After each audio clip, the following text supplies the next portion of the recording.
Bienvenidos a nuestro programa. El martes 24 de enero de 2017, en la CEMI de Madrid, tuvo lugar una charla en el marco del Día de la Conmemoración Europea de la Memoria de las Víctimas del Holocausto. Los desafíos en la educación, conmemoración e investigación del Holocausto en España, a cargo de doña Jessica San Ramón, la directora de Área Holocausto y Antisemitismo del Centro Sefarad Israel. Les invitamos a escuchar la grabación.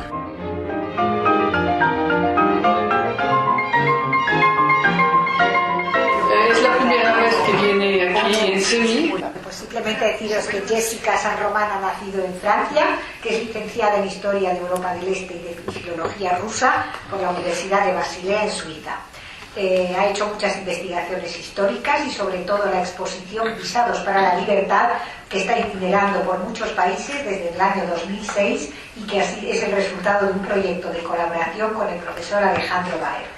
Desde 2007 ya es colaboradora del Centro Sefarad Israel y nos va a explicar un poquito cómo ha llegado a ello y todo lo que hace para conmemorar y conocer el Holocausto a través del mundo. Es miembro de la delegación española ante la Alianza Internacional para la Memoria del Holocausto. Le paso la palabra.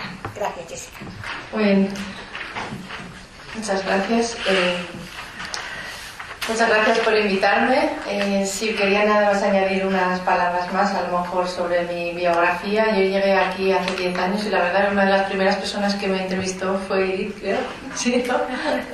Cuando yo en realidad mi idea fue venir aquí al conocer a Alejandro Baer, de hacer una investigación amplia, de hacer mi doctorado sobre España durante el Holocausto.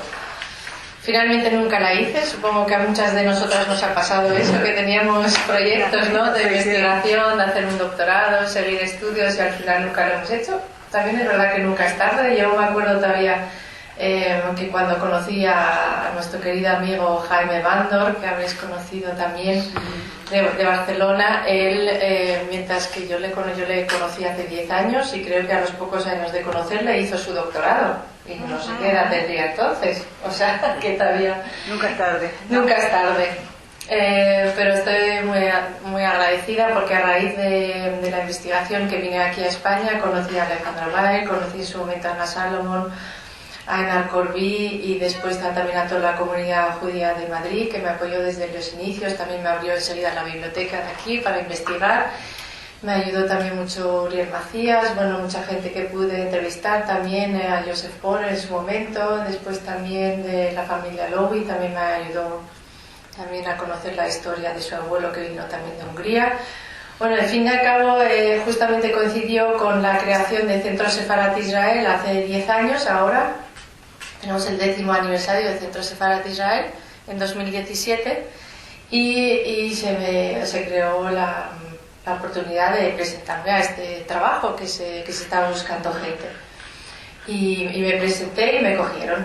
En su momento el Centro Sefarad Israel tampoco estaba muy definido en cuanto a la plantilla. Me he empleado para relaciones internacionales, supongo por mi origen o por hablar 5 idiomas y pensaron que eso podía hacerlo bien, pero al final, poquito a poco, también por mi investigación que estuve haciendo de Visados para la Libertad, estuve cada vez más trabajando en cosas relacionadas con el Holocausto y se fue desarrollando un departamento dedicado a la conmemoración, educación e investigación del Holocausto. Antes éramos un equipo de 4 personas, estaba como jefa, a lo mejor os acordáis, Enar Corby, estaba también Graciela Cohen trabajando en ello, una gran experta también. Fue al principio, sí, ¿verdad? Muy al principio, sí, también una gran experta en Holocausto. No había libro que no se haya leído Graciela Cohen, me acuerdo, y después Judith Hislop, que sigue en el Centro Sefarad Israel, y yo éramos 4 personas con los recortes. Nosotros, Centro Sefarad Israel, depende de la administración pública, pues también nos pillaron los recortes y con eso también se tuvo que despedir a mucho personal y al final estoy yo sola responsable del departamento del Holocausto y antisemitismo. Pero no me quejo porque el pequeño equipo que somos ahora, mientras que antes fuimos más de 30 personas, ahora somos 13 personas, la verdad es que las 13 personas que estamos nos ayudamos mutuamente mucho y ahora que son todas las actividades para la memoria del Holocausto, todos los actos institucionales, acto de Estado y también la Asamblea de Madrid, en lo que colaboramos con la Comunidad Judía de Madrid, está todo el equipo involucrado y todo el mundo ayuda en lo que tiene que ayudarnos. El Centro Sefarat de Israel, y lo digo otra vez, es muy importante que se entienda que es una institución pública, no somos la comunidad judía ni de Madrid, ni de, bueno, aquí no lo tengo que decir, ni de España, y tampoco somos todos judíos que trabajamos ahí, por casualidad. Bueno, ahora somos un poco menos. Antes estaba Esther Kerú, que se ha ido a Israel, sí. Está Esther Bendan, que es la directora del Departamento Cultural, y está Judith Hirschler, y la verdad que ya son todo, o sea, no es ni condición, sino más bien, bueno, es un plus que nos aporta a todos de tener un equipo, parte del equipo judío, por supuesto, siendo una institución que quiere crear un puente entre España y el mundo judío. Entonces hay varios departamentos, eso del Holocausto del cual soy responsable yo. Después hay el departamento de cultura que dirige Esther Bendan, con una amplia programación cultural, de que hace conciertos, exposiciones, presentación de libros, desayunos de periódicos, sí, hace de todo, o sea, desayunos literarios. La verdad que sí, tenemos casi cada día una actividad. Y después el departamento que lleva Sonia Sánchez, que es el de innovación y universidades, ella, más bien un departamento económico. Ella establece relación entre empresas españolas y empresas israelíes, también entre universidades israelíes y españolas, y todo en el sentido un poco de lo que está como Israel como Startup Nation, y llevar este espíritu también que se conozca aquí en España. A nosotros se nos acerca mucho eso, la gente pensando que somos una institución judía, pero precisamente no lo somos, y creo que este es una gran particularidad. No hay otra institución. La gente que viene del extranjero a visitarnos se queda muy impresionada y dicen, pero qué raro, ¿no? O sea, pero también hay que decir que estamos en la lógica de las otras casas, Casa América, que es la más antigua de Madrid, de Casa Asia, Casa Árabe, Casa África, ¿no? Que todas estas casas están también fueron creadas con el objetivo de crear un puente entre España y todas estas culturas, de hacer conocer a los españoles las culturas diversas que nos rodean, o que nos deben preocupar o inquietar o interesar, ¿no? Como un ciudadano del mundo. Después también es verdad que muchas, por ejemplo, gente nos viene, oye, yo quiero presentar mi libro allí en Centro Sefarat, porque quiero que lo conozcan los judíos de España, los que haya en Madrid, ¿no? Y yo digo siempre, pero nuestras actividades, precisamente, nosotros tenemos la suerte de contar muchas veces con la participación de las comunidades judías de España o con la comunidad judía de Madrid, que participa en nuestras actividades, pero no somos nuestro público principal, porque ellos conocen sus culturas, ¿no? O sea, es como si yo llevase a un sitio, viene aquí gente y me hace, no sé qué, porque soy española me tiene que interesar el flamenco, no sé, o, no, es como hacer un concierto a lo mejor sobre músicas judías que necesariamente tiene que interesar a los judíos. Pues no, a lo mejor precisamente a los judíos les interesan otras cosas. Entonces hay muchos malentendidos a veces que tenemos que explicar de nuestra institución. Bueno, pues allí estamos desde hace 10 años, y en particular voy a contar lo que hacemos. Me pidió Eva Benatar de contar lo que hacemos en el departamento de Holocausto, puesto que ahora nos encontramos en la semana del Día de la Memoria del Holocausto. Ya sabéis que el 27 de enero para esto se decidió internacionalmente conmemorar el Día de la Memoria del Holocausto el 27 de enero, porque fue el día en el que se liberó el campo de exterminio Auschwitz-Birkenau en 1945. Esto bien sabemos que no es para todo el mundo así. Hay otro día de la memoria del Holocausto, digamos así, que se llama más bien Yom HaShoah, que suele caer según el calendario judío por final de abril, mayo, que es Yom HaShoah, y eso crea mucha confusión también a veces.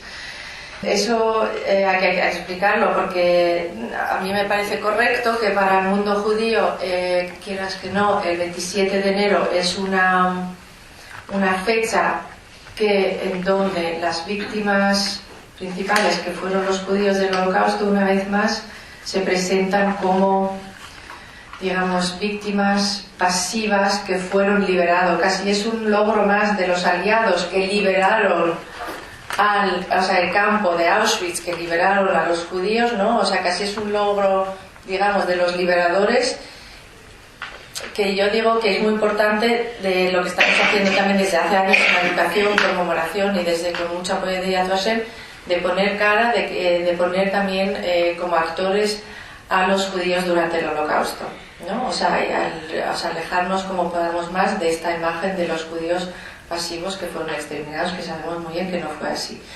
O sea, que fueron exterminados, pero que hubo mucha resistencia, hubo mucha vida durante el Holocausto. Y Yom HaShoah recuerda precisamente el levantamiento del gueto de Varsovia. O sea, es totalmente otra perspectiva de acercamiento al Holocausto. O sea, desde la lucha, desde la resistencia que conmemoramos en el Yom HaShoah, desde la liberación de Auschwitz, ¿no? O sea, yo creo que, bueno, las dos fechas tienen su legitimidad. Y de momento en España pues estamos, y a mí me parece correcto, o sea, es así, estamos conmemorando el 27 de enero. El 27 de enero lo conmemoramos aquí a varios niveles institucionales. Lo hacemos tanto en ayuntamientos, principalmente en los municipios de la Comunidad de Madrid, después en la Asamblea de Madrid, que será el 27 de enero. Todos estos actos son organizados con la Comunidad Judía de Madrid, y después tenemos el acto de Estado que se celebra, que se conmemora, en el Senado de España el lunes 30 de enero. Ese acto lo organizamos dentro de su lógica institucional, pues lo organizamos con la Federación de Comunidades Judías de España, puesto que se trata de un acto de España. Quería daros una visión de todos los actos que estamos preparando en estos días, que pobre Eva Benatar también se ha ido hoy a uno. También, o sea, hemos empezado ayer todos estos actos, casi todos organizados, lo que os digo, con la Comunidad Judía de Madrid, en concreto con ahora mismo Alejandra Amuracia, que está muy implicada en todos los actos, también con Diego, el director, también Natalia está ayudando. Y pues es una colaboración entre la Comunidad Judía de Madrid y el Centro Sefarat Israel. Pues ayer empezamos con un acto institucional en Boadilla del Monte, después estamos hoy en Alcorcón, después el 26 estamos en Alcobendas. En Alcobendas no es un acto institucional como tal, sino el 26 de enero hemos organizado un gran acto con 350 alumnos de institutos de toda la Comunidad de Madrid. Este acto es a raíz de una iniciativa también entre David Atsuel, precisamente, que se empeñó mucho en establecer la relación con la Consejería de Educación de Madrid, y al final resultó en una colaboración de Centro Sefarat Israel como la Comunidad Judía de Madrid, que hemos hecho una formación de profesores para la Comunidad de Madrid. Lo organizamos con CIBA.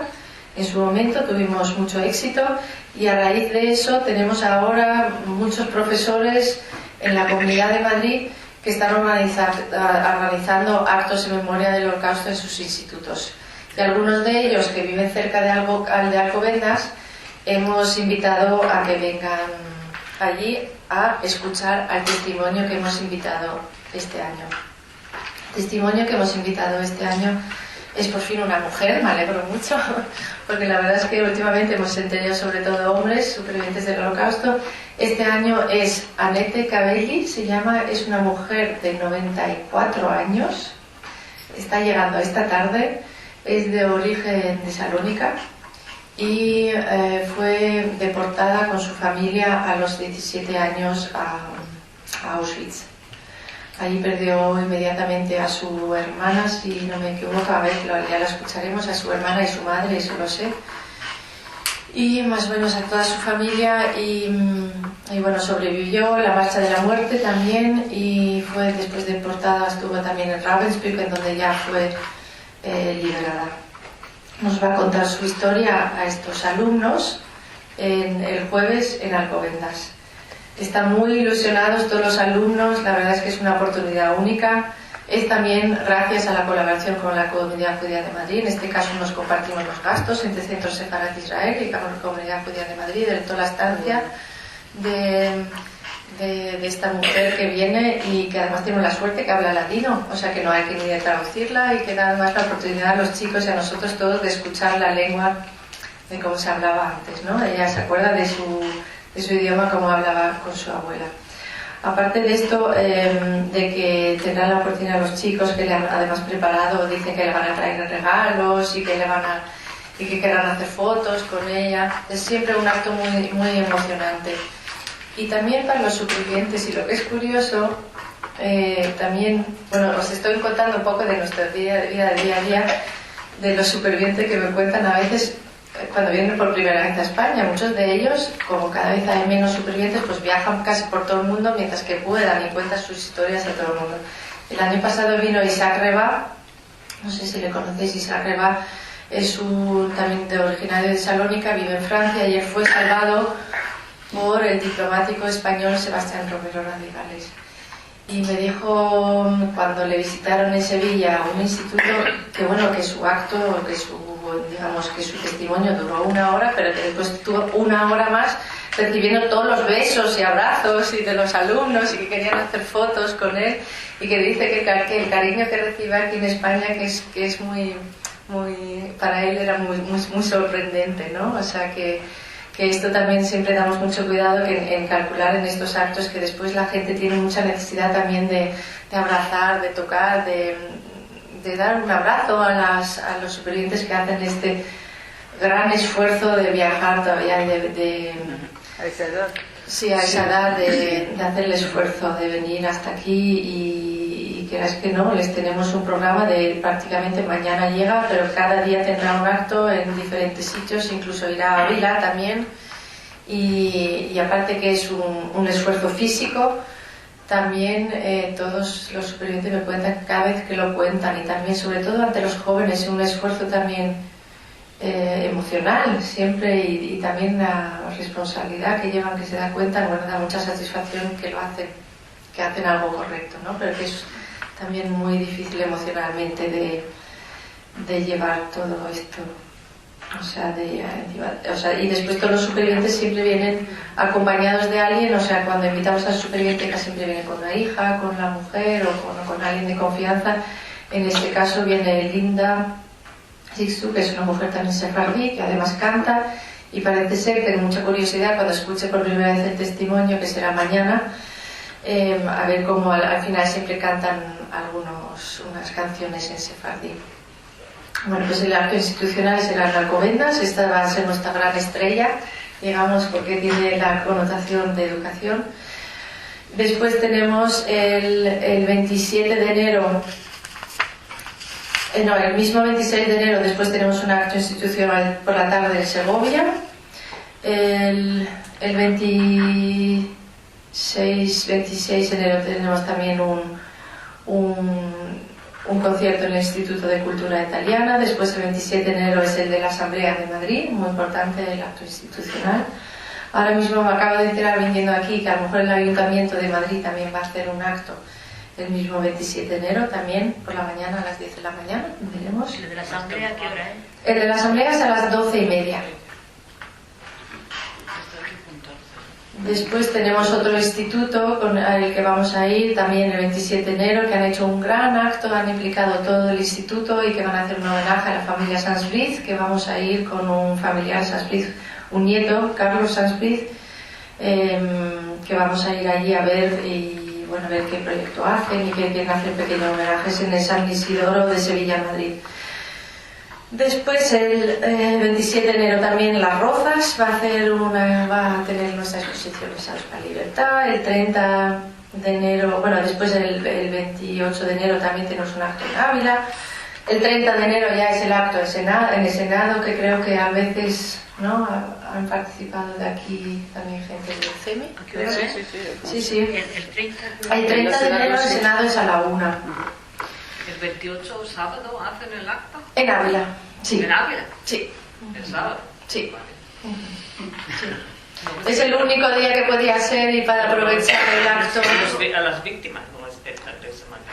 Sí, han decidido hacerlo porque Annette Cabelli estaba dispuesta a testimoniar y porque no se sabía si podía ¿Y a qué venir hora otro es? año. Dependiendo de la hora. No, es al mediodía.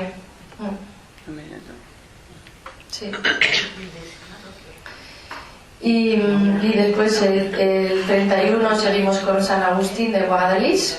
Va a ir Annette Cabelli después de San Agustín de Guadalís, irá al colegio judío, al Ibn Gabirol, que nos han invitado allí a almorzar con los chicos y después dar una charla.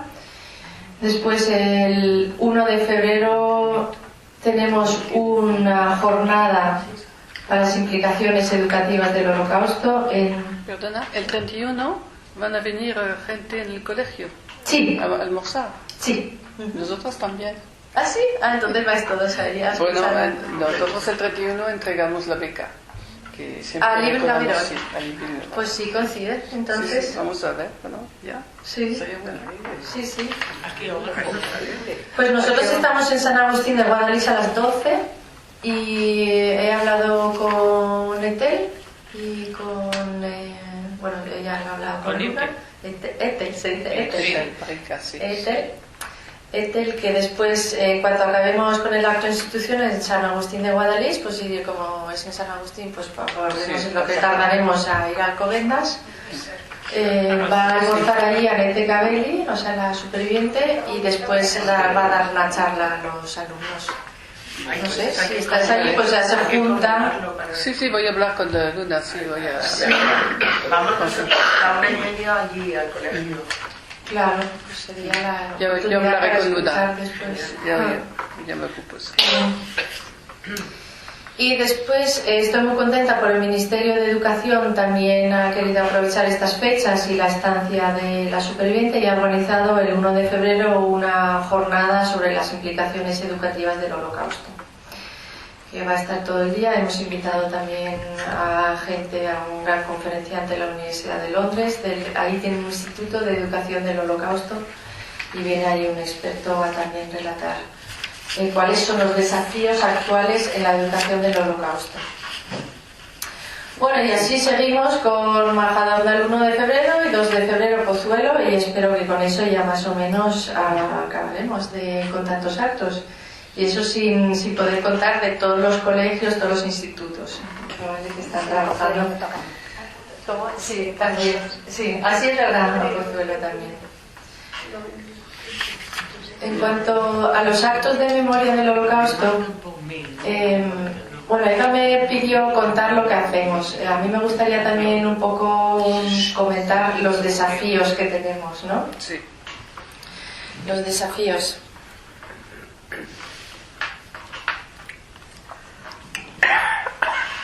Hay cada vez más ayuntamientos, cada vez más instituciones, cada vez más, digamos, entidades que quieren conmemorar el Día de la Memoria del Holocausto.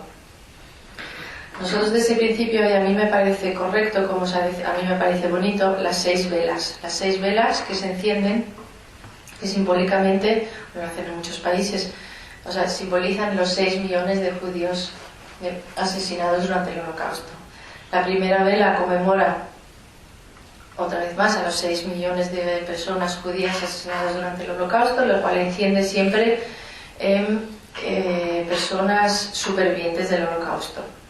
La segunda vela la dedicamos siempre a 1,5 millones de niños asesinados, judíos asesinados, que suelen ser los chicos del Ibn Gabirol, o también en otros sitios en donde no hay, pues son otros chicos que encienden esa vela.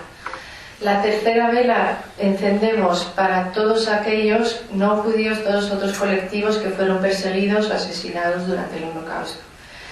Esto es muy importante, pero también es importante, y lo puede, digamos, sin perder la centralidad de lo que fueron las víctimas judías, puesto que es un acto de memoria a las víctimas del Holocausto, principalmente a las víctimas judías del Holocausto. Pero para el acto de memoria del Holocausto, y especialmente también para España, es importante también implicar a otros colectivos como podían ser los republicanos españoles. También los republicanos españoles fueron deportados a los campos, y desde luego tenemos también después muchos, digamos, momentos de memorias compartidas. Y por eso tenemos esa vela. Después hay también los gitanos también participan en esa vela, y también en algunos lugares, en algunos actos, como es el acto de Senado, se les da también voz. Eso conmemora sobre todo una noche del 2 al 3 de agosto de 1943, creo que es, en donde fueron asesinados todos los gitanos que estaban en Auschwitz en ese momento. O sea, es un momento que hay que recordar también dentro del Holocausto, diría yo. Después también hay otros colectivos que también nos han pedido que sean que son como colectivos LGTB. Después también hay colectivos de los testigos de Jehová.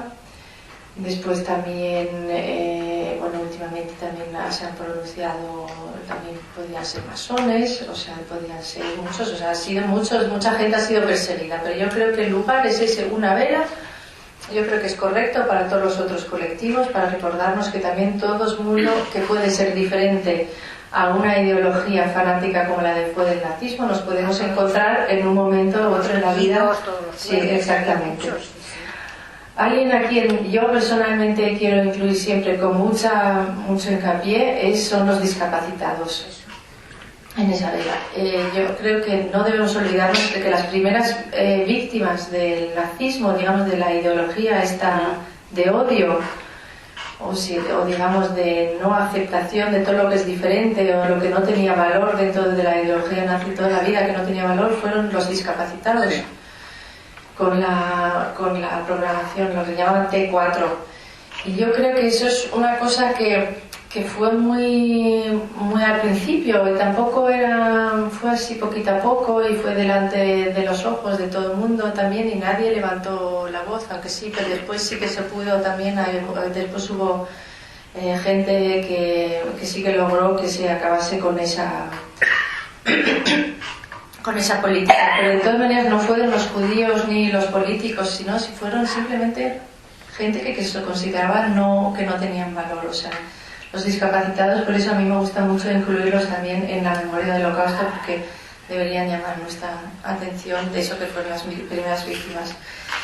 Entonces, la cuarta vela es para todos aquellos que se levantaron su voz, para todos ellos que lucharon o que hicieron algo para salvar a vidas. Aquí tenemos la suerte en Madrid de poder contar con la familia Sanz-Briz, porque ahí recordamos a los justos entre las naciones. No tiene que ser solamente justos, hay mucha gente que no ha sido reconocida justa entre las naciones y que hizo muchas cosas buenas para salvar vidas durante el Holocausto. Y bueno, esa vela suele ser encendida por alguien familiar de la familia Sanz-Briz o de otros familiares que hayan hecho algo. Después, la quinta vela es para todos aquellos que sobrevivieron, rehicieron sus vidas, que no es poco, rehacer su vida. O sea, eso tiene un valor. A mí me gusta mucho hablar y me gusta tematizar lo que fue después del Holocausto, y con eso tengo la suerte de contar con Rhoda Bekassis. ¿La conoceréis? Que ella sí que puede contar, que ella sí que puede contar de todo lo que le ocurrió después del Holocausto, porque ella nació como bebé y más o menos, no se acuerda de lo que pasó durante el Holocausto, digamos, porque fue bebé, pero todo lo que pasó ya después del 45 y todo lo que pasó, o sea, no es fácil de contar, de asumir, de todo, y la verdad es que ayer lo contó en Guadalajara del Monte, y le digo, Roda, me doy cuenta de la actualidad que tiene tu testimonio para el día de hoy, con toda la situación de los refugiados también, o sea, de personas, ella fue de las personas que serán como DPs, que displaced person, personas desplazadas, o sea, fíjate cómo le llamaban, claro. O sea, obviamente, porque primero los llevaron por toda Europa, de un campo a otro, después se quedaron sin pasaportes, sin nacionalidad, sin casas a donde volver, y tenían así, internacionalmente, les habían puesto el sello de Displaced Person, y encima sin volver, sin saber a dónde ir. Y yo creo que también nos recuerda mucho a la situación de hoy, ¿no? Con la cantidad de refugiados que también buscan su lugar en donde poder rehacer sus vidas. Bueno, entonces esa la suele encender, la cuarta vela, el embajador de Israel y otra persona que puede ser de alguna comunidad judía que haya rehecho sus vidas o que viva en la diáspora, que puede ser también en España. Y la sexta vela finalmente es la de por la lucha contra la indiferencia, contra la intolerancia, y allí pues nos gusta dar la vela, por ejemplo, el año pasado, por ejemplo, también al Centro de Estudios Judíos Cristianos, ¿no?, que lucha mucho para el diálogo, al Movimiento contra la Intolerancia con Esteban Ibarra, que lucha también contra el racismo. Después también, por ejemplo, Patricia Baix, también de la Fundación Violeta Friedman, también que desgraciadamente ha fallecido. Sí, ha fallecido su marido. Su marido este fin de semana. Sí, también luchaba mucho. De Patricia. De la hija de Patricia. Que también tenía una exposición. Y pues yo ahora este año he pedido que pueda encender esta vela, la última vela, que puedan encender profesores que están haciendo, pues profesores de estos dos proyectos que estamos haciendo, porque la verdad hacen una gran labor con sus chicos. ¿Había una pregunta? Sí. Este año también falleció el señor Borel, que siempre tradicionalmente encendía una vela. Entonces quería saber, y una opinión especial, si se le puede hacer una sugerencia en todo este acto, especialmente en la asamblea, que era donde él estaba siempre. Sí, la Asamblea de Madrid, el acto no lo organizo yo, lo organiza IVA, sobre todo, sí. Yo creo que tiene previsto algo. Sí, tiene yo sobre todo le he pedido a... Sí, está previsto. Yo le he pedido a mi director y a te digo de nombrarlo en los discursos y bueno, y no sé si... Tantos años esto, ¿vale? Sí, tantos años. Tanto en el Senado como en la Asamblea, en todos los actos ha estado presente. En la primera vela, sí. La primera vela. Sí, y también incansablemente. Viajaba de un sitio a otro, que si eso, ya hace frío estos días, Sí, ya Agustín de la Deli, que si Alcorcón, que si Guadía en el Monte, que si otros sitios, sí, también iba. Sí. Esto es una realidad a la que nos tenemos que enfrentar al fallecimiento de los supervivientes del Holocausto. Que es difícil, no sé cómo solucionarlo. Aparte que ya tenemos el problema en España, que tenemos pocos. Bueno, la comunidad judía es muy pequeña, tampoco tenemos, digamos, la suerte también de no tener gente del Holocausto, pero también la triste realidad que no podemos con eso transmitirlo, ¿no?, lo que fue. Pero cada vez más gente que también se acuerda, que puede contar de sus padres, de lo que fue, o sea, también lo agradecemos mucho. El silencio de 50 años que nunca oímos nada, sí, nada. También cada vez más tenemos la suerte de poder recurrir, de que haya personas dispuestas que cuenten pues lo que les ocurrió a sus padres, a sus abuelos, que también es muy importante. Con la familia Sanspritz hacemos lo mismo, ya no es Sanspritz el que cuenta, ni sus hijos, sino sus nietos.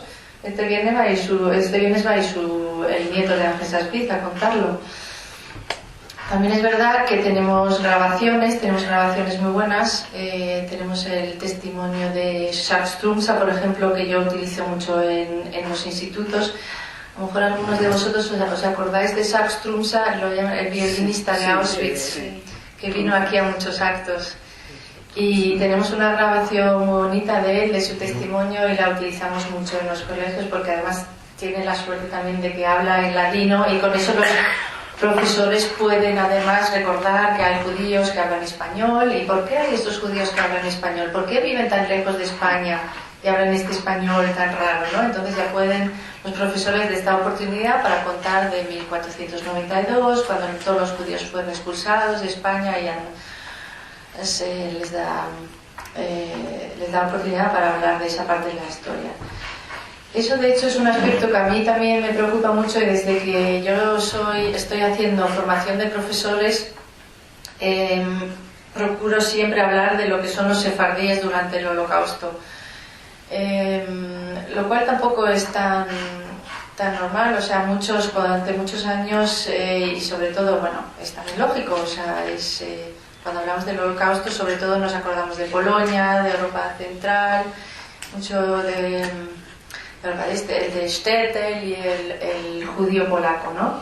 Pero también hubo víctimas judíos sefardíes y yo intento mucho recordar esa parte de la historia del Holocausto, y la verdad es que con eso ganamos mucho el apoyo de muchos profesores, porque les da la oportunidad de trabajar varios aspectos de la propia historia, ¿no? De España también, y además de poder escuchar un testimonio que hable ladino, que fue un idioma que ya no se habla aquí, que recuerda mucho al español de Cervantes. Y eso, además también de hablar de los sefardíes, nos da una vinculación al Holocausto que no es evidente para todo el mundo. Mucha gente me dice, ¿pero qué tenemos que ver nosotros en España con el Holocausto? Muchas veces incluso para la conmemoración del Holocausto también, y para la educación también. Bueno, creo que aquí lo entendemos todo, el sentido de estudiar el Holocausto y conmemorar a las víctimas del Holocausto. El Holocausto no es un acontecimiento judío ni judío ni solamente de los nazis. Yo creo que es un acontecimiento en la historia universal, de que debe de concernirnos a todos. Además que nosotros éramos parte, España era parte de Europa en ese momento, y además del bando de Hitler, y con lo que tampoco estábamos fuera de todo lo que eran las políticas. Sí que es verdad que no hubo la persecución de judíos en España, pero sí, bueno, podemos decir que España también tiene su responsabilidad, igual que otros países que en aquel momento eran neutrales, igual que Suiza, tiene su responsabilidad ante de lo que hizo o lo que no hizo. También, más que no hizo. Exactamente, no hizo.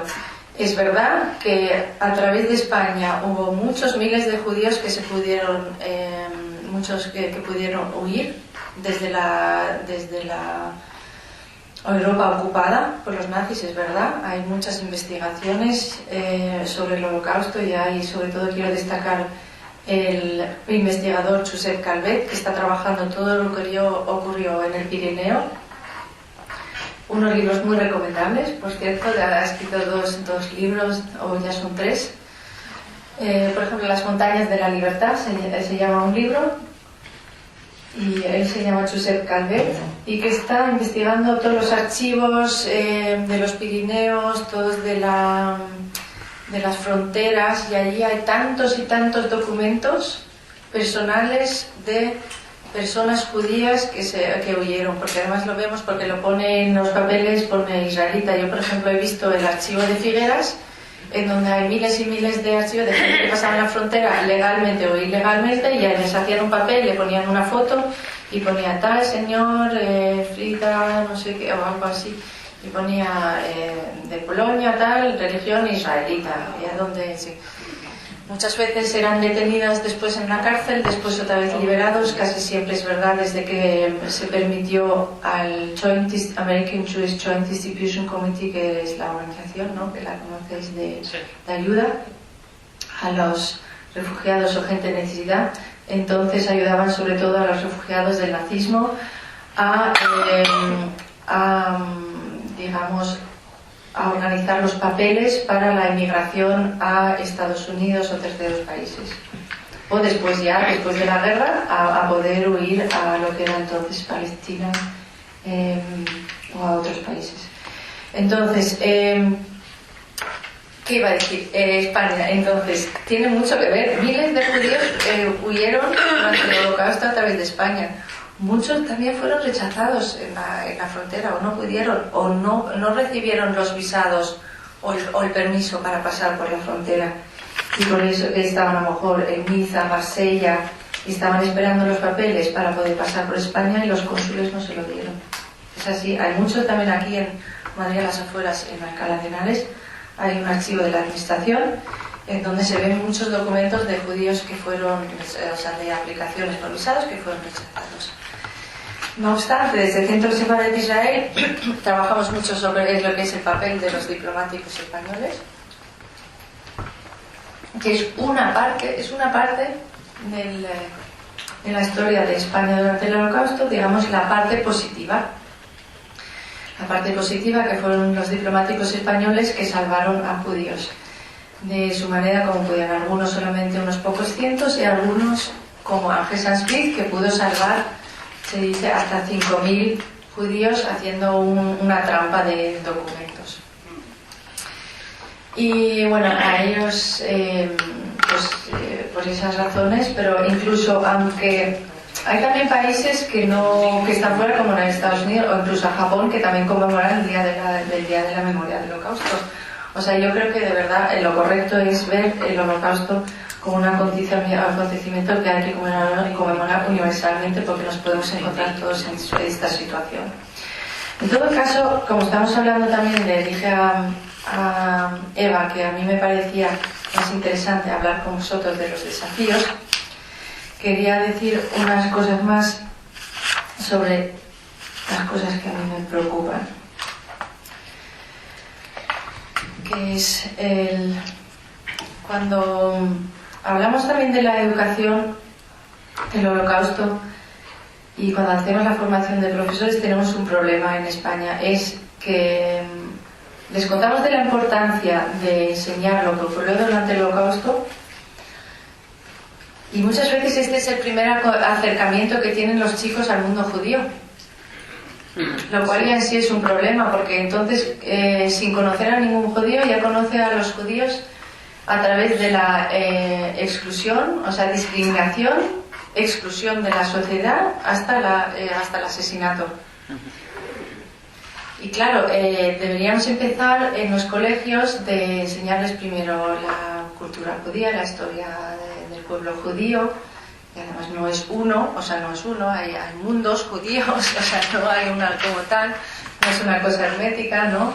Hay también aspectos religiosos, aspectos de las tradiciones, y la verdad es que hay cada vez más, tenemos muchos profesores también de la fundación, o sea, de los marianistas, que están haciendo una labor tremenda, que son colegios religiosos, pero que trabajan mucho desde esa perspectiva también y que enseñan mucho a sus alumnos qué es la religión judía. Y pues eso es un problema. También es una realidad que la comunidad judía en España pues es muy pequeña, también es así. O sea, no tenemos vecinos judíos, no tenemos compañeros de clase judíos, no hay una sinagoga que se vea en el centro de Madrid. O sea, es una realidad con la que tenemos que vivir, ¿no? Por eso, pero tanto más es importante de trabajar desde la filosofía de Yad Vashem, de trabajar siempre el antes, el durante y después del Holocausto. O sea, cuando hablamos del Holocausto, igual empezar de los ciudadanos europeos judíos que había en aquel entonces y donde vivían, cómo vivían, qué profesiones tenían.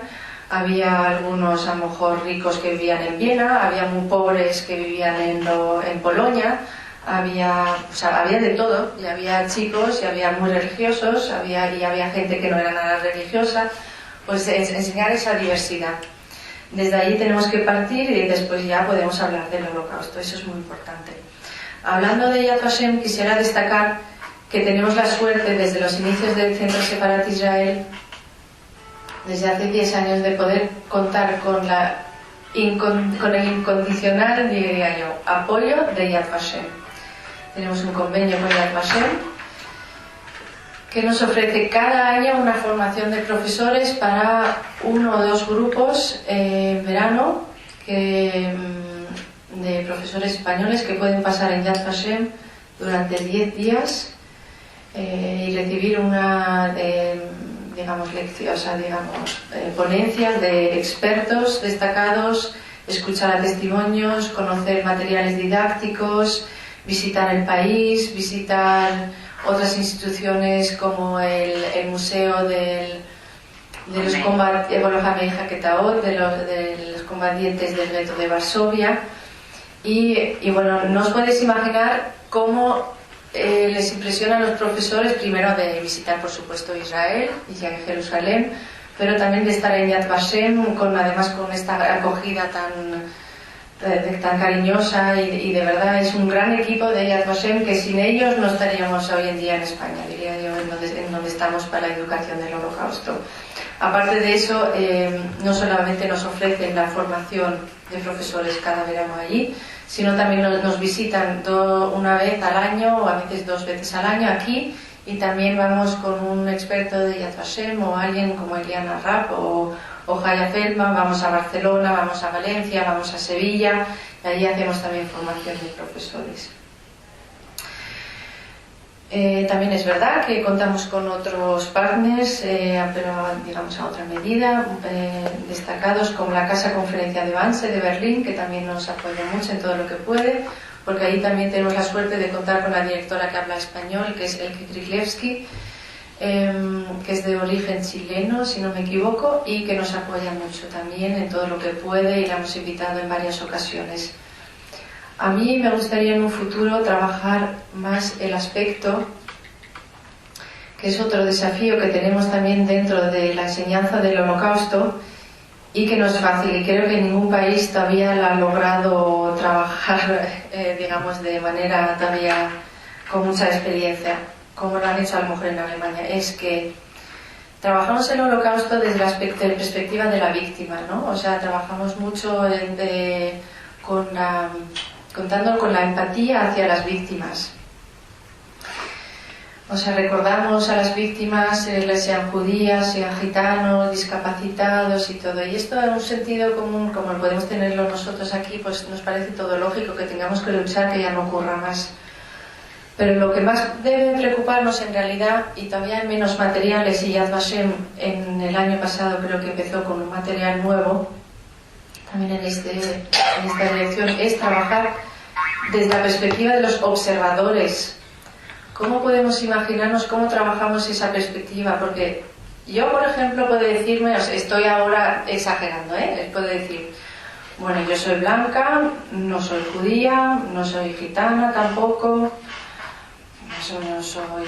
sí soy cristiana, no pertenezco a ninguna minoría, tampoco por mis pensamientos, tampoco soy políticamente activa, no me pronuncio políticamente, o sea, yo no voy a ser nunca víctima de algunas políticas de un fanático, de una política fanática como la de fue Hitler. Pero lo que me debe preocupar más es que yo podría encontrarme en una situación así como observador. ¿Y qué pasó durante el Holocausto? ¿Qué pasó con todo el entorno? ¿Qué hicieron? Y eso es muy difícil de trabajarlo tanto en el aula y de reflexionar ante nosotros, ¿no? O sea que en eso nos encontramos, nos podemos encontrar en ese papel de los observadores. Por eso se trabaja siempre, según Raúl Gilbert, un historiador que ha pensado mucho sobre el Holocausto, ha publicado mucho, trabaja en el triángulo de las víctimas, el perpetrador y el observador durante el Holocausto. Pues vale, yo puedo decir que no puedo pensar, ojalá nunca voy a ser víctima. Perpetrador me parece una barbaridad, tampoco voy a serlo, aunque podría serlo, nunca nadie va a decir de esta o no de, pero observador, todos. Y hay cada vez más, y es la tendencia dentro de la educación del Holocausto e investigaciones también, de trabajar ese aspecto del Holocausto. Y es, yo creo, el gran desafío que tenemos. Sí. Es el gran desafío. Sí. Se está haciendo en Francia. El observador contemporáneo del sí. Holocausto. Tú hablas de observador, bueno, tú dices de observador contemporáneo. No, sí, del observador en su momento. Observador contemporáneo. Sí, también. Entonces también. De entonces sí. Y de ahora también, sí. De su... O sea, por ejemplo, la en conferencia Nancy, que dio Bauer en Alemania, que fue hace como 10 años, se sacude y dice yo que no sé cuando nada. la terminó dijo: provengo de un pueblo en el que tenemos 10 mandamientos, a partir de ahora hay que añadirle 3. Nunca seré víctima, nunca seré verdugo, pero nunca seré observador pasivo. Que es lo más difícil. eso Sí. sí. Eso es lo pasivo. Que por cierto, Bauer también una vez le escuché decir,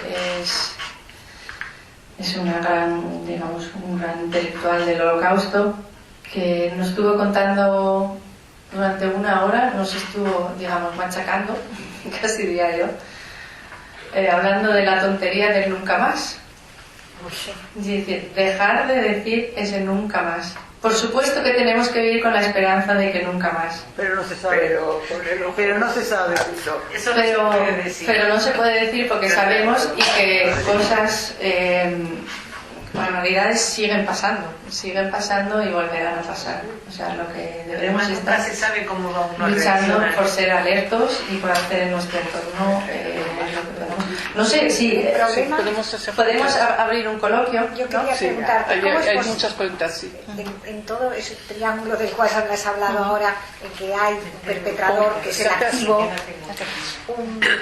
el perpetrador que es el activo, la víctima que es el pasivo y el otro es quiere ser neutro. Pero ¿cómo se consigue esa neutralidad Que vuelve los que ojos en hacia principio es un arriba? valor, se ha convertido realmente en casi lo peor? O sea, las víctimas por acción, los perpetradores por acción, los perpetradores por omisión. Entonces, ¿cómo se define esa neutralidad? ¿Cómo se sacude esa neutralidad? Porque en el fondo él no se siente involucrado, está fuera de esa dimensión. Eso es cómo lo trabajáis, cómo se puede sacudir ese cimiento. Porque claro, tú contextualizas en una época y siempre, en cualquier escenario, vas a tener la víctima y el verdugo. Pero la mayoría de la gente no quiere, porque como dices tú, me siento a salvo porque yo no pertenezco a ese colectivo agredido.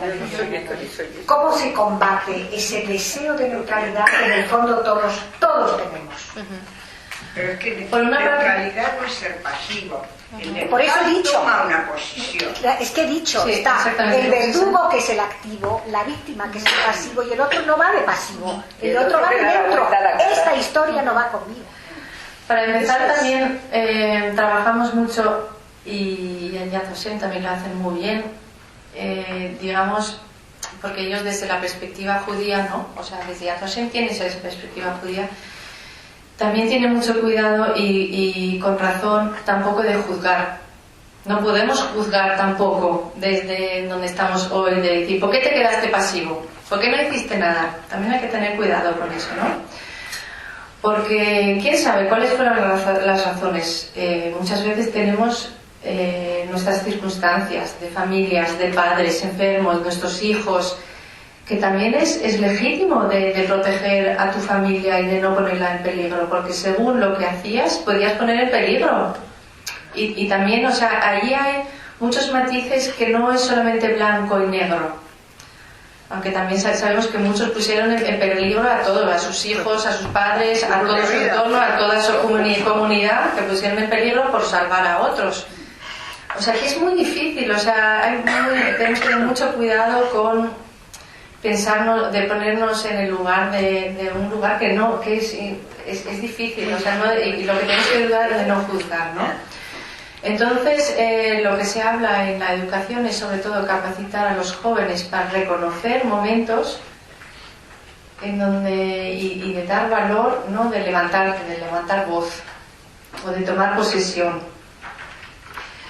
Yo creo que por eso también muchas veces decimos que nos podemos casi identificar más con gente como los diplomáticos españoles, que en realidad su vida no la pusieron en riesgo porque eran diplomáticos, ¿no? sino con gestiones administrativas que desde luego pusieron en peligro toda su carrera y todo su momento que vivían, eso sí le ponían en peligro, pero con acciones administrativas pudieron salvar a muchos judíos. Casi nos podemos identificar más muchas veces con gente así como los diplomáticos españoles, que no héroes. No podemos pensar que nosotros todos vamos a ser héroes. Es muy difícil, ¿no? Porque todo el mundo tenemos otros caracteres, pero desde la educación sobre todo se intenta, de lo que he visto yo de materiales, de fomentar el espíritu crítico, independiente y de ver las opciones que tienes en la vida, de ver las opciones, de no querer participar a las masas o de no querer participar aunque sea diferente, o sea, no seguir sin criterio propio a lo que te vayan diciendo. Yo te quería hablar de, como soy francesa, se oye, de la pasividad y de la colaboración de la policía francesa para arrestar a los judíos y llevarlos a Drancy. Y de ahí, de los 75.000 personas que han sido arrestadas, se salvaron nada más que 3.000. O sea que ahora mismo en este campo de Drancy, que existe todavía y que muchos años mucha gente no ha sabido lo que había pasado ahí, porque había gente que vivían, alquilaban piso ahí, abajo había comercio y recientemente han puesto un museo enfrente de este campo, han puesto un vagón y un memorial, un museo. Y lo que está pasando ahora, como son edificios de alquiler bajo, son muchos musulmanes que viven en esos edificios. Y hay un pequeño malestar ahí cuando van a visitar, los judíos van a visitar este campo, que están mal recibidos por la población que vive todavía ahí. Ahí es un problema de sentir y de educación. Sí, absolutamente. Esto es uno de los aspectos también que trabajan en una asociación en la que agrupa, digamos, una organización intergubernamental que agrupa 32 países, no solamente de Europa, también de Estados Unidos, de América, Estados Unidos, América Latina y de Israel, por supuesto. Se llama Alianza Internacional para la Memoria del Holocausto, en donde hay un grupo de trabajo que precisamente está trabajando los desafíos en la realidad que tienen las aulas ahora hoy en día, que es la multiculturalidad, con muchas veces no solamente aulas multiculturales, sino especialmente con muchos chicos musulmanes. Y hay un rechazo a escuchar la historia de la Shoah en los colegios. Sí. Los profesores no pueden hablar. Hay también el proyecto Al-Adhan de Francia, que especialmente está haciendo proyectos en países como Marruecos y en otros países musulmanes para introducir la memoria a las víctimas del Holocausto y la enseñanza del Holocausto. Yo creo que es una difícil tarea. Yo creo que todavía no se ha encontrado. Sí. Es muy difícil. ¿Y aquí en España cómo los jóvenes lo reciben? Sí, los profesores, algunos sí dicen que he escuchado de todos, he escuchado profesores que desde el inicio han dicho que yo no lo voy a hacer, o sea, yo no me veo ahora capaz de hacer un proyecto de Holocausto por la multiculturalidad y por los chicos musulmanes en los institutos, pero la mayoría sí que lo hacen y la verdad que no me han contado de dificultades, digamos, que hayan interrumpido la enseñanza o algo así. ¿Cuántos profesores habéis formado? Diría yo, en nuestra red tenemos casi 1.000 profesores. Sí. De que de una manera u otra han pasado, o sea, ya pasé, o por una conferencia, un seminario aquí en España. ¿Y hay algún seguimiento de esos profesores? Pues en eso intentamos hacer en la medida que podemos, de darle seguimiento pero debo decir que no somos capaces de hacerlo de la medida que quisiéramos porque somos pocos y cada vez son más profesores, pero yo confío porque después los profesores me escriben mucho, me cuentan de los proyectos que hacen y la verdad es que hay unos proyectos estupendos, de verdad. Una gran labor que están haciendo los educadores en España. A visitarnos. ¡Ay, qué bonito! Te queremos regalar la medalla de Semi. ¡Ay, qué bonito! ¡Qué ilusión! Como